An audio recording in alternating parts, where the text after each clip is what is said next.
I love Tony Hibbert. YouTube is it's the Hibbert Shuffle, and he has the ball in the right back position, and it's like his own version of a showboat. It's unbelievable. I highly recommend any aspiring right backs to go and check it. He's the image of Vladimir Putin as well. Whoa. So he didn't dictate the right wing though as much as Putin does. End of that. See you later. Team 33. This is OTB Sports Radio.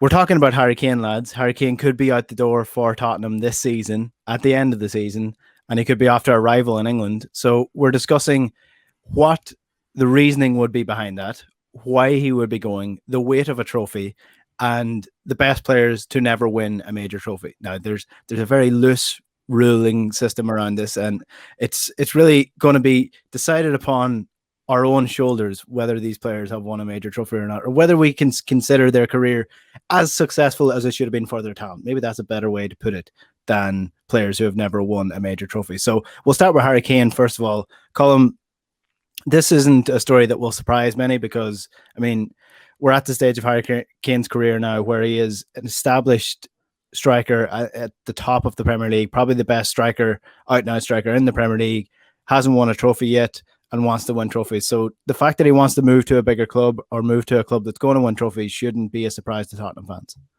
No, it shouldn't be a surprise, but I'm going to stick my neck out and say I don't think he's going to go anywhere.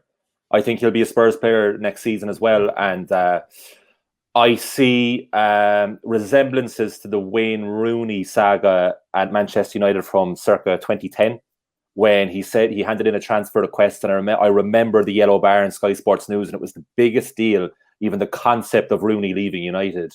And I think that was on a Tuesday, and then by the Friday, he had signed a new contract. This is obviously going to be much more prolonged, and as The Athletic reported this week, Kane has made it known to Spurs for a long time that he wants out. But I have a feeling that Daniel Levy is going to be Daniel Levy here, and he's not going to let Kane go to another English club. And I don't think Kane wants to go abroad. I can see Kane going abroad in his 30s. He strikes me as a guy who's going to play well into his 30s, and I can see him playing in MLS and just generally having sojourns around the world when maybe his kids grow up a bit more, and he feels freer to do that. So I think Kane's love of football will keep him in the game for a long time. But in terms of his prime years, he's 28 now, I really feel strongly that Kane is going nowhere. And I also feel strongly that, to what we're going to be talking about on today's show, is that Kane is going to be one of those players who, not quite in the Matt Tissier mode of not winning anything, but his trophy list is going to be so mediocre compared to his talent. I think that's what's going to happen by the end of Harry Kane's career. He's not finished. He's only 28. This actually there. Yeah, well, that's it. This actually reminds me more of another Man United striker than Wayne Rooney. It reminds me of the transfer of Robin van Persie to Manchester United, in that he was 28 years old. He wanted to win more trophies than he had done at Arsenal, and the stepping stone was to Man United, and United were really struggling at that point in time for that main focal point up front, because Wayne Rooney was sort of moving in and out of the wing and into midfield as well. At that point, people were questioning whether United should be spending this amount of money, because it's crazy to think that, you know, he went for 28 million at the end of it to Man United, and people were like, oh God, 28 million is a crazy amount of money to be spending on a 28-year-old striker who has had injury problems. Harry Kane has had a fair few of injury problems as well, especially his hamstring. So, Ciaran, you're looking circa 120 million here for Harry Kane in today's market for a 28-year-old striker. Yeah. But is he that type of transformational striker like Van Persie, who could go to United or could go to City or could go to Chelsea and immediately win them a title?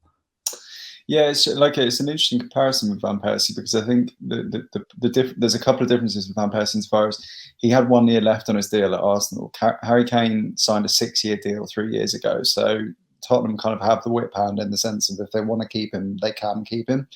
But obviously, it's the question of whether you want someone unhappy in the squad, particularly after he's gone out publicly, or at least semi-publicly with it. In terms of him being a transformational striker, yeah, he is. And again, the slight difference with Van Persie as well is that the season that he left Arsenal at the end of the season which he left, that was the first full season he'd had kind of unfettered by injury for probably 6 or 7 years, just to memory. And Kane, I think, it's an interesting one when it comes to the fees, because where he sort of made this proclamation kind of the end of last season, I think a lot more teams are in a better financial situation to kind of go in, probably Chelsea, given the way that they were spending last year. And so when you're trying to gauge a fee, it's actually very difficult to say what his value is, because obviously it's so depressed at the moment. So in terms of what he'd go for, I'm not sure. Transformational, yeah, he certainly is. And like, the thing is, if you'd asked me sort of 18 months, 2 years ago, whether a club or your club should sign Harry Kane, if you're an elite club, the injuries would have been a lot more of an issue, because he seems to have kind of had a bit of a renaissance in the last 18 months, really. I know it sounds strange given his goal scoring record, but to be able to stave off injuries and to kind of transform his game a little bit, to make sure he's not getting these constant ankle injuries that knock him out for a significant portion of the season. So I think now it's a case of really which clubs he's best suited to. And he's obviously been mainly linked with City, Chelsea and United, because there seems to be an understanding that he wants to stay here. Chelsea, I just don't really see him going to Chelsea personally. I think he's probably a little bit too loyal to Spurs to see that happen. City, I think he's probably better suited to than, say, someone like Erling Haaland to Pep's system. And I think if age wasn't a factor, that's the striker that Pep would choose rather than the club.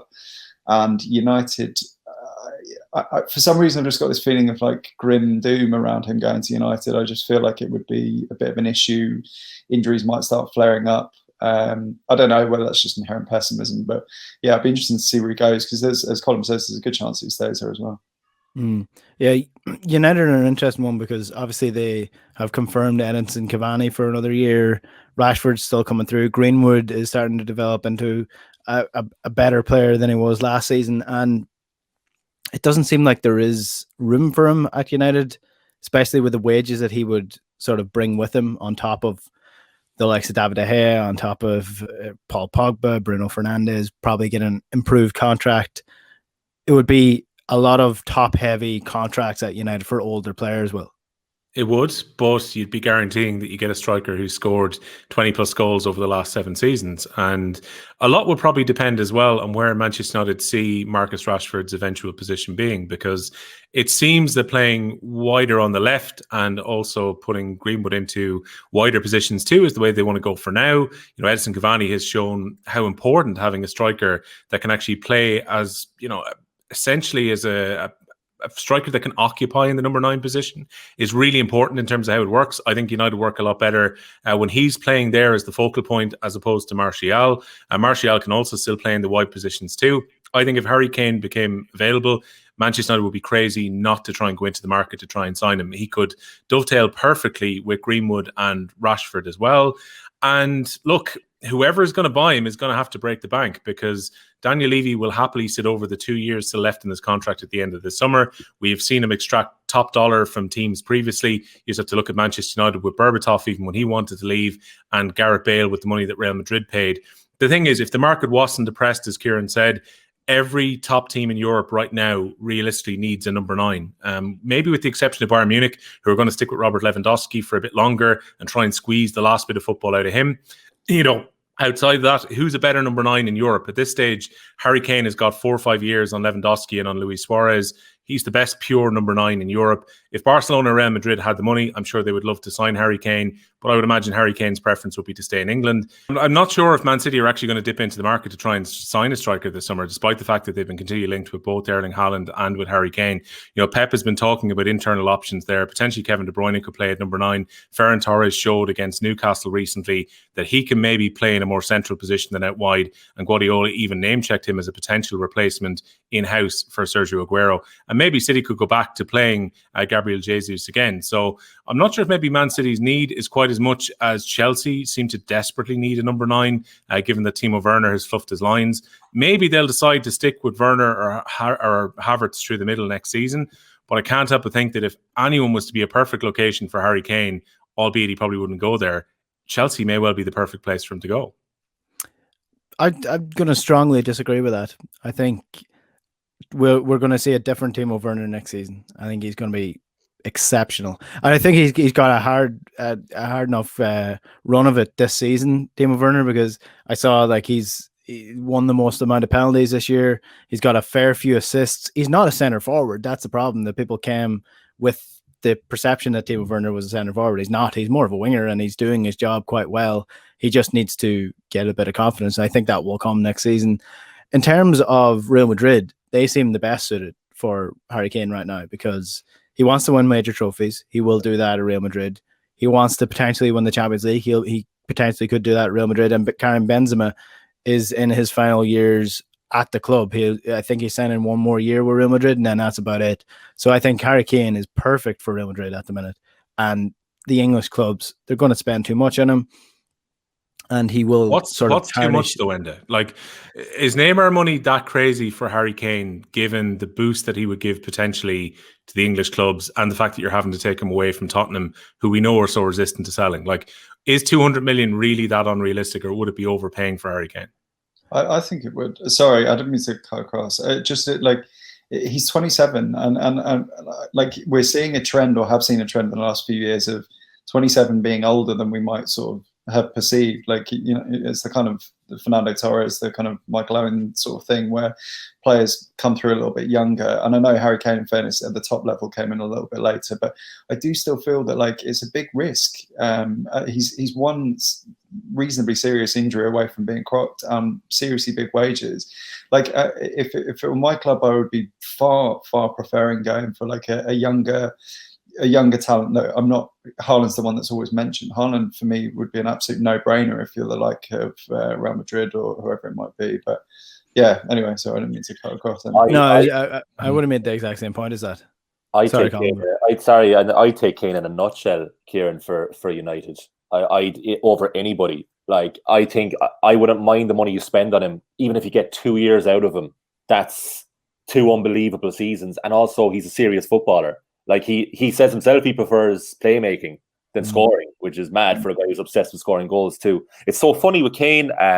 My brother-in-law is a Spurs season ticket holder, and he says like for up until as recently as maybe 2 years ago, he was convinced Kane was just going through a really, really prolonged purple patch and didn't really think he was good enough. Because you remember when Kane first burst onto the scene with Spurs? Yeah. He didn't burst onto the scene at all. Everyone was like, he's just an academy kid, and fair play to him for doing well.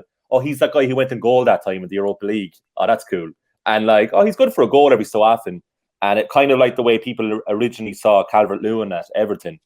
But he just became the player that every academy player wants to become. Kane actually realized that dream. And you can see how much better he is than everybody else. And Ciaran, like, I'd take him over. I honestly would take him over Erling Haaland and Kylian Mbappe for United, just for the next 2 years alone, and then go back in for those boys, because they'll be 2 years older with two years more experience. And I wouldn't worry about the money you'd spend on Kane at all. They've got plenty of the people like you running the super clubs across Europe, Colm. That's why Barcelona are in €1 billion of debt. Real Madrid. Barcelona are a totally different story completely than English clubs. English clubs can spend, like the likes of United and City, they can spend away. Like the Glazers don't have money and they spend. There's no problem with that. Like, that can be done. It's not smart business though, going in for a 28-year-old striker that you can't sell on at the end of it. Like, smart business. Like, it's not smart business to get into football at all. But while they're there, they might have to spend some money or spend some more. That's fair. The only thing is, Enda, there's probably a few years left in Harry Kane, though. I know we're kind of stressing the fact he turns 28 this year, but Harry Kane has never really been overly reliant on explosiveness or pace, which finished some of the players that came in for big money to England and transferred within the Premier League, like, say, Fernando Torres. Once his hamstrings went, he lost so much of what was so important about the way he played. Same with Shevchenko. These are all warning signs to Chelsea in terms of signing players around that age profile. But Harry Kane is a player who's more about his movement and about his cleverness, as opposed to, injuries where they're going to catch up with him. Like, he's had, as Ciaran said already, multiple issues with his ankles, but yet he comes back and gets to exactly the same level again. Harry Kane's the type of player who, a bit like Luis Suarez, could play well into his mid-30s and still be very effective. So if you're signing Harry Kane, you're potentially getting 4 or 5 seasons from him. I wouldn't be that concerned by his age. Yeah, fair enough. I think this brings us on to our question of legacy and trophies and glory and what it all means in football, because Joe Malloy touched on this on the news round the other day, which was quite interesting, talking about how he thinks that Harry Kane genuinely does care about his legacy at Spurs, and that potentially he may not want to go to a rival club because I mean, he is, as they sing, he's one of our own. He's Tottenham through and through. He's come through the academy, and he does care about upsetting those fans with moving to another club that's close to London or close to a close rival in the league. But he does want to go and win trophies. So what we're going to do tonight, and I give you a very, very loose bill for doing this, is talking about the players who haven't won a major trophy or haven't won enough major trophies that their talent probably justified. So that's the categories that I'm giving you. That's the criteria for it. So let's start with a fairly obvious one. And whatever you want to say about his current off the field actions, on the field, he is the best footballer to watch on YouTube by far and away. The best footballer to watch on YouTube, and that's Matt Le Tissier. Unbelievable player, incredibly skillful, did outrageous things with the ball, but didn't win major trophies because he stayed at Southampton. So it'd be quite similar to Harry Kane in the sense of Harry Kane staying at Tottenham. If he doesn't win anything, he'll be seen to be the player that sacrificed his great talent for the glory of that one club, even though they didn't have any glory. So Matt Le Tissier, Will, I know you had him on your list. Why does he make it? Yeah, there's something very English about this, and maybe that's why Harry Kane is going to add to the list, because you've had people like, say, Tom Finney and Johnny Haynes back in the day, where they were seen as players who were among the best of their generation, but decided to stay, with their boyhood club and wouldn't leave, despite the fact they had offers to go elsewhere. And similarly, Matt Le Tissier is a player who should have got more England caps than he did, even though he was coming through at a time where England had plenty of good midfielders. But also he is up there as one of the very best players to play of his generation. Like, Le Tissier is a player who won't be defined purely by the amount of goals that he scores or the amount of assists that he had, but the beautiful football that Matt Le Tissier played for Southampton. Again, though, he said that his loyalty to Southampton meant a lot more than winning trophies elsewhere. And he said he probably wouldn't have enjoyed his football as much, and maybe he would have expected to play in a different role if he'd had to go to a so-called bigger club further up the league. The Le Tissier was able to enjoy being able to, waltz around the pitch and do his magic, as opposed to he would have probably expected to work a lot harder elsewhere. But like, Le Tissier would definitely have won trophies and would definitely have, probably been even more fondly remembered and not been a cult hero if he'd gone to a Manchester United or Blackburn in the mid-90s when he was at the absolute peak of his power. But like, a remarkable player and a player who deserved to win trophies and sadly didn't. One club heroes are a real thing in football. It's something that fans love and something that they can get behind. Toddy is another one that you can think of that, just stayed at the club. It's a very old school way of thinking, and I don't think that exists anymore because of the manner in which players are very much entities to these clubs now. So they might not even have the opportunity to stay at a club if they want to. Colm, Le Tissier, right or wrong to stay at Southampton, though? That's my question. And you were saying Totti there. I was thinking Tony Hibbert. What a hero! He didn't Tony Hibbert? Side note to that, didn't he score his one and only Everton goal in his last game? Hippo scores, we riot. That was the that was testimonial. It was like a kid's birthday party. They go and score a goal there, and then it was his last game, wasn't it? Yeah, I love Tony Hibbert. Huh? Was it his last game that he scored? All right. It was one of his last games, I think. But anyway, the best Tony season anyway, for sure. On YouTube is it's the Hibbert Shuffle, and he has the ball in the right back position, and it's like his own version of a showboat. It's unbelievable. I highly recommend any aspiring right backs to go and check it. He's the image of Vladimir Putin as well. Whoa. So he didn't dictate the right wing though as much as Putin does. End of that. See you later. No, the question was Tissier. Yeah. No, Will was right to throw him on. I mean, this whole pod could be called the Matt Le Tissier conundrum, or that's definitely what's going through Harry Kane's mind now. But Le Tissier was like, I wouldn't say beautiful failure, because he didn't fail at all. He made the absolute most of what he wanted from his career. He was in control of the whole thing. And then ironically enough, because he could have gone to Spurs, I think more than once. I also found interesting with Le Tissier that the prime of his England career was in 1998, ahead of the World Cup, when he was definitely past it by then. Because if you go on a YouTube rabbit hole with wormhole with on the Tissier. There's a lot of footage before the Premier League, and he's really nippy. He's like a nippy forward, and he's a bit of pace about him too. So he's an unbelievable player before the Premier League. But Jesus, and like you said there, the best YouTube player, like the highlights, his 2 goals against Newcastle in one of the first big night games in Sky Sports. And I know, like, it's basically a toss of the coin between it, what your favourite goal out of those 2 is with the volley. And I love the other one where he flicks it behind him and flicks it over, and it's scuffed. And the Street Fighter billboard in the background. It's just like filled to the brim of 90s nostalgia, and Tissier is central to that. So I love him. I absolutely love the fact that he stayed where he was his whole career. And then that goal against Arsenal at the Dell too, just, in the last game there, and he was like out of shape and overweight, and it was just, but he just completely relied on his own natural ability. His strength and conditioning was non-existent. His diet was McDonald's. There was one capture of him just before the match starts, and he's yawning, and then he just goes, barely moves in the pitch, and is just like ferociously talented and never inhibited with that talent. And I just love him for that. And he absolutely would not exist in modern football. He would be shunted way down the leagues. And that's why I love the fact that he was prime time TV at that stage.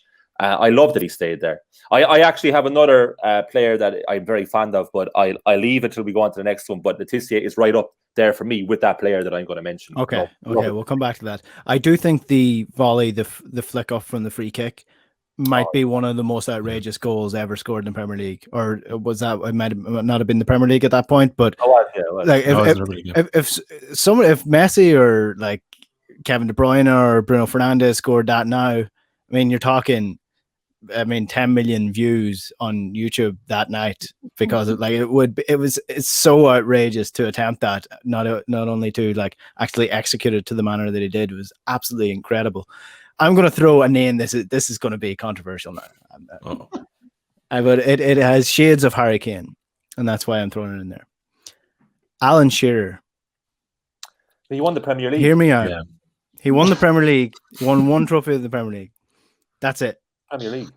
Arguably the best striker to ever play in the Premier League, according to the Premier League Hall of Fame. Yeah. And he only won 1 Premier League, and then, because he decided to stay at Newcastle United, he didn't win any more. So, shades of Harry Kane there. It's Harry Kane in reverse, though, isn't it? So it's when kind of the pivotal moment comes in his career, he decides to go and become a hero at his boyhood club, eventually gets a statue outside, becomes their top scorer of all time, still goes on to be the Premier League's top scorer. But the fact is that Shearer had already won the major trophy by winning the Premier League at Blackburn when he made that decision. That Harry Kane's decision now would be about moving for ambition, while Shearer made the decision when he had multiple offers. Like, he could have went and played for Barcelona under Bobby Robson. He could have went to Manchester United on more than one occasion. He's told the story recently that he was actually close enough to going to Manchester United, maybe closer than we'd first thought. And then he made the decision to go to his boyhood club. I think it's easier to do what Shearer did than what Harry Kane is looking to do now. Because Harry Kane, if Spurs ever win anything after Harry Kane leaves, Harry Kane will feel ridiculously guilty if he's left and missed out on the chance to do so. But he's leaving because he wants to fulfill his own ambitions. Yeah. But I think for Shearer, that decision was that bit easier because he already had a Premier League medal in his house. Yeah. I suppose I'm being a bit facetious with Shearer, but I did choose him on purpose because, again, he is an example of maybe if Harry Kane stays at Spurs, that the sheer talent and goal scoring ability, you can transcend the idea of what a successful footballer looks like. Because, nobody is going to turn around and tell you Alan Shearer was not a successful footballer, because he's the all-time leading Premier League goal scorer. Is he still one of the top goal scorers for England? I think he's in the top 5 at least. The Newcastle United statue outside the ground. That's what awaits Harry Kane at Spurs if he stays there, realistically. Or potentially down the line, there'll be a stand in the new London Stadium named after him. So, Ciaran, does he do what Alan Shearer does, or does he go and fulfill his own personal ambition? Well, so when Shearer left Blackburn in '96, he was going to not the Newcastle that we would know of the last 10 years. He was going to the one that was sort of competing for the Premier League. So it was an added factor in that as well. Like, you can potentially win trophies with your boyhood club. So I think it's given Spurs a lot of credit, really, to think that if you're Kane, that if you stick around, then the kind of the backroom shenanigans and the kind of structure of the club is going to be there to support you. When there was a period, obviously under Pochettino, when it was very clear that he was one of the most revered coaches in Europe, albeit hadn't won anything at that point, that they didn't back him. So there's like an inherent shooting themselves in the foot at that club that I don't think Kane would be wise to really put all his, throw all his cards into that particular into that table. But yeah, I think it's I do see him leaving this summer. Like I don't think that this is a ploy. I think he's already on that massive contract anyway. I don't think it's necessarily a case of wanting to lock himself in. I think he should. I think I'd go abroad if the possibility was there. Even a case of it's tricky though. Like having said that, because he's not 24 or 23. Like the next one has to be the spot on move for him. So like if that means having to stay for a summer and then go to maybe Real Madrid or Barca when the financial implications are a little easier, then all the better. Sorry, you caught me off guard there because I slightly went down a mental wormhole thinking about Tony Hibbert. I remember, like, I used to live in Liverpool and went to Goodison with a few mates. One time, Hibbert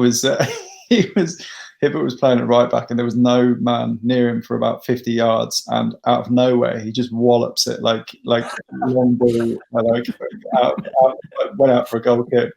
And this started behind me just stood up and went, "That's it, Tony, lad, stick to plan A." Yeah, oh God. But you're right though. The one club man is definitely an enticing prospect, and I think really since it sounds silly, but since like Roy of the Rovers went out of fashion, it's less of like a kind of cultural touchstone. But no, I think Kane really should leave now because the fact is Spurs like consistently don't match his ambitions. They consistently don't do it, and like. Just the Pochettino's Mourinho thing was enough to really go, right, this is a basket case. Like anyone with any sort of sense of football would tell you that you had the best manager for the job there. You just needed to back him, even if he was going through a fallow period. And I think that, that relationship that Kane and Pochettino had was very strong and probably, I think, undermined Kane's trust in Levy and the club. Yeah. If you ever want to go on a Tony Hibbert discussion, like it doesn't matter what we're talking about. Like I'll happily talk about it. The Liverpool fans used to sing Tony Hibbert, he looks like a shoe, because his face comes to this point is absolutely amazing. Yeah. Okay, Tony Hibbert aside, I do think it's quite funny the one club man idea. It actually stems itself in the tradition of football, but people forget that the reason they were one club players was because they weren't allowed to leave the club. Like there was no transfers. It wasn't up to the players. It was up to the owners of the clubs whether the players left or not. So I think the tradition of one club men is slowly being eroded, rightly or wrongly in some points. But yeah, it's nice when you have a one club person who's a really good player. So it'd be disappointing for Spurs, obviously, if they lost Harry Kane, like outside of the obvious of 25, 26 goals a season. Colm, who did you want to throw in? Yeah, sticking to the Spurs teamy, kind of. One of my favorite players ever, right? Never to win a trophy. I checked. David Bentley. Oh, I love. David. And she hates me, David Bentley. If the reaction to his name, David Bentley, hear me out, lad. Let me do my bit. Okay, I'll let you plead your case first, right? The goal for Arsenal at Highbury against Middlesbrough, that was one of the first things he ever did in senior football, where he chipped Mark Schwarzer. And then he went onto the tube that night to go back home, and he had his hood up, and everybody around him in the car was talking about this kid, David Bentley. So what a start to football. He broke through at the time of the Invincibles, so he had the hope of getting into that team. Any other period, modern Arsenal history, Bentley would have been a fixture in the Arsenal team. Arsene Wenger wanted him to stay, but he was like, no, I'm going to play football. I know that I'm good enough. And then he goes on loan to Norwich. He's way too good for that Norwich team in the Premier League. They go down, but he excels. And then he goes on loan to Blackburn. Is the first player in Premier League history to score a hat-trick against Manchester United. And then they make that move permanent. And he excels at Blackburn to the point where he signs for Tottenham Hotspur for £16 million in 2008. Yes, I have written about him, so I know all this. Right? Yeah. He scored an unbelievable goal against Arsenal at the Emirates. Right? He scored an unbelievable goal away to Reading for Blackburn, where he runs half the pitch on the right-hand side, and it's like outside the right foot into the top corner. My point being is that David Bentley could have been David Beckham. He could have been if he kept his head down. And why? And before you come in, right, the most important point with Bentley, right? He walked away from it all, and he could have stayed to collect the money. There was nothing wrong with him. He was totally fit. He was fine. He went off to play in Russia, first English player to play in Russia, came back, 29 years of age, could have made loads more money for another 7 to 8 years. Walked away because he didn't like it anymore. Didn't like football. And his only honours list, right? I have it here. I'm going to confirm again. He is honours Tottenham Hotspur Football League Cup runner-up 2008-2009 against Manchester United. They lost in penalties. He missed one of the penalties.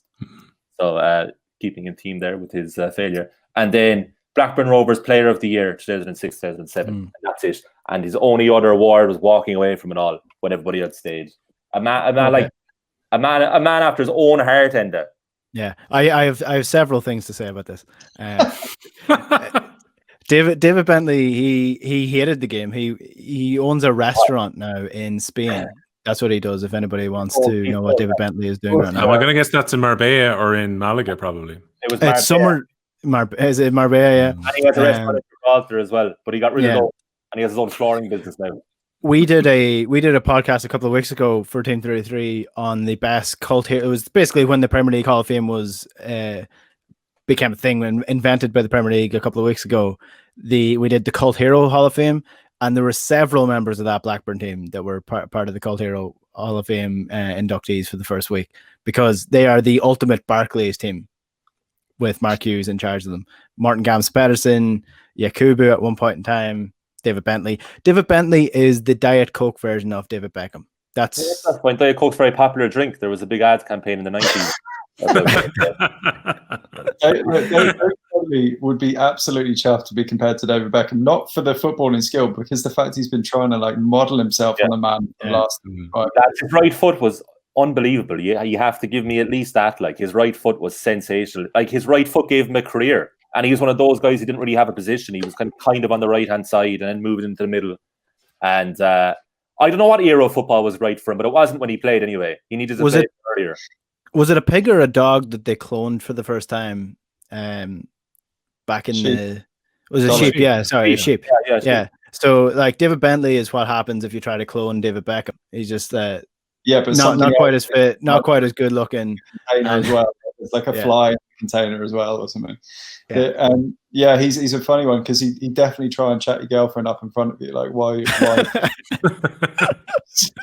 He's just like, I don't want to be too harsh on him. I'm like Bill Hurley, and Kieran's like Eamon Dunphy. Is like, Kieran, you can't be saying that. Just get his senses on. That's a ridiculous statement, right? He lads, he was a great player. Like, just YouTube him. Unbelievable. Like, and like, Spurs fans talk about him very warmly, like, you know, for a guy who didn't really succeed at Spurs. That Arsenal goal alone, it was an outrageous attempt. But his career pretty much ended when he got the Harry Redknapp. You can't cross the floor, though. You can't go from Arsenal to Spurs like without it saying a little bit something about you. I don't know. William Gallas did it. Sol Campbell did it, and look how they turned out.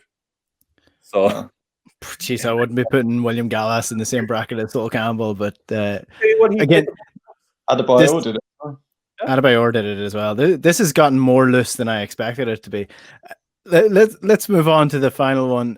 We only have time for another one, I'd say, and it's one that's on your list, Will, because he exploded at one point in time. I can't remember what season it was, but he was very old at this point. Antonio Di Natale, he scored like an amazing. He had one amazing season for Udinese a couple of years ago. Was it? It could be 10 years ago at this point in time. But he exploded, and then he never really did anything with his career. Yeah, he's gives a lot of kind of hope to late bloomers, Enda, given that most of his best football was after the age of 25, and his really best football was after the age of 30. He scored 120 goals in Serie A after his 30th birthday. He was twice Serie A top scorer in his 30s, won Player of the Year in 2010, and managed to just miss out in terms of his Italy peak, so that he didn't win anything meaningful with Italy either. So And Di Natale's best football came after the World Cup was won in 2006, when realistically he should have been at his peak. But he then played right through till the European finals in 2012. And Italy then, of course, missed out winning the championship when they were beaten by Spain. And all of Di Natale's best football was pretty much at Udinese. He had a spell at Bologna as well. But effectively in his best years, at a time when the bigger teams in Italy wanted to sign him and Juventus were continually interested in him, he decided to stay loyal to Udinese. And he said that it was a choice for him. He felt happy at the club and felt no need to go and chase trophies elsewhere. So for a guy who scored a remarkable amount of goals, to have won 40 plus caps for some very good Italian teams, Di Natale should have won some trophies along the way. And maybe it was his own pig-headedness in staying with Udinese that cost him, but he was a remarkable footballer. Again, a guy a bit like Matt Tissier, who was never going to win any awards for his conditioning, was never going to make a run at breakneck speed, but his movement and his finishing was just remarkable. And he was a player who was still lethal well into his mid-30s, a remarkable player.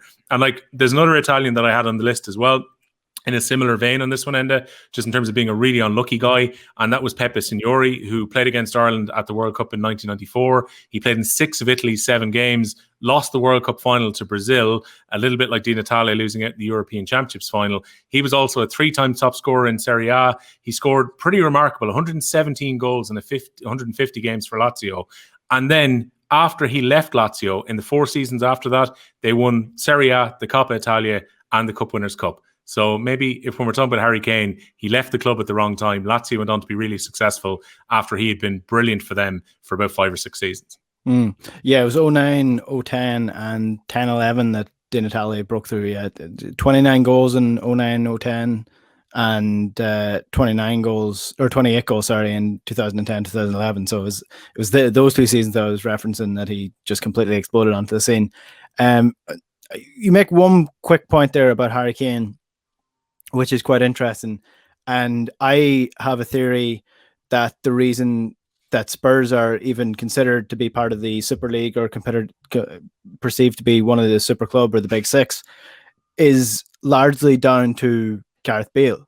Because if Gareth Bale does not have that massive explosion of his career, they don't get into Europe. They don't do amazing in the Europa League because of Gareth Bale. They don't sell Gareth Bale for 120 million, 110 million at the time. And they don't make that leap into the top 6 without Gareth Bale. Harry Kane could be a player that gets them enough money to make another leap, because I think that's what's missing with Everton at the minute. They don't have one player that's going to absolutely catapult them into the next level. And that's why they haven't been able to break into the top 6, no matter how much they spend on players that are really good. They don't have that superstar like Gareth Bale was for Tottenham to really just transcend the league at all. So Harry Kane, 120 million, if you invest that right, Tottenham could get 2 to 3 players that could make them take that leap forward that they've been struggling to make over the last couple of years. They didn't invest it brilliantly when they sold Bale, though. I'm just thinking of the guys that they signed. They didn't. Soldado was most of the money, and he was a disaster. Christian Eriksen was the good one, obviously. That's good. Yeah, Vertonghen, I think Coco Lamela was part of that spend afterwards as well. They brought in 5 or 6 players, and I think Eriksen was the only absolute. Yeah, they brought in 7 players, and I'd say about 3 of them were successful. But again, you're making the leap into that where you're actually, but like Tottenham were not a club that could have done that though without Gareth Bale. So, but it was Harry Kane's. Sorry, just on that point of because they invested so badly, it was Harry Kane's emergence that kind of dug them out of that mire that allowed them to gently shed the likes of Soldado and Paulinho and Chiriches and stuff. So I know it's a reasonable point, and I think actually Tottenham and Real Madrid have some form of actual link, like a commercial link anyway, which would, to my mind, when I was looking at the Super League, I was like, I'm fairly sure this is a significant reason why they're in the mix for this as well, as opposed to some other clubs. But yeah, like, I mean, again, it comes down to management of the club. Like, if you're Kane, I wouldn't really be trusting Spurs to spend that money, especially wisely at the moment, and indeed necessarily at all. I think, I think Spurs are in a real bind at the moment. They're not especially well run in the last couple of years. There's a lot of fan unrest, and there'll be a lot more for Levy to deal with if Kane goes this summer. Mm-hmm. before we finish this, then Leicester were FA Cup champions a couple of weeks ago, and there's this question now whether they're going to finish in the top 4. This weekend we will find out if they're going to. Brendan Rodgers and whether it's a success is being questioned, and it sort of ties into the idea of winning trophies and what trophies mean in comparison to finishing top 4. Gary Lineker said on Twitter that he would much prefer FA Cup victory or FA Cup triumph with Leicester than finishing in the top 4. A lot of people getting on the back of that saying absolutely, football is about glory, football is about trophies, that you should always go for the trophies instead of going for a 4th place finish if it means Champions League football. So I suppose my question for you, Colm, would be FA Cup or top 4 football? FA Cup, but if Leicester City want to keep Brendan Rodgers long term, they need Champions League. That's not going to keep the FA Cup. Won't keep him. Like, he thinks he's a Champions League manager, and he is a Champions League manager. He deserves at least another go at a club at the same level of Liverpool, and I think he will get that go as well down the line. And I don't think Leicester are going to fulfill. We're talking about Spurs not fulfilling Kane's ambitions. I think that's the same problem that Leicester have with Rodgers. If they miss out in the Champions League in the next week, that's big news for Leicester. Like, that's not going to be great. Like, Rodgers is going to start looking around. He's not going to be satisfied with the Europa League unless he can really win the Europa League for Leicester. And maybe he does that, and maybe that brings him on to the next level. And he does a Jose Mourinho at Porto and wins that first, and then wins the Champions League.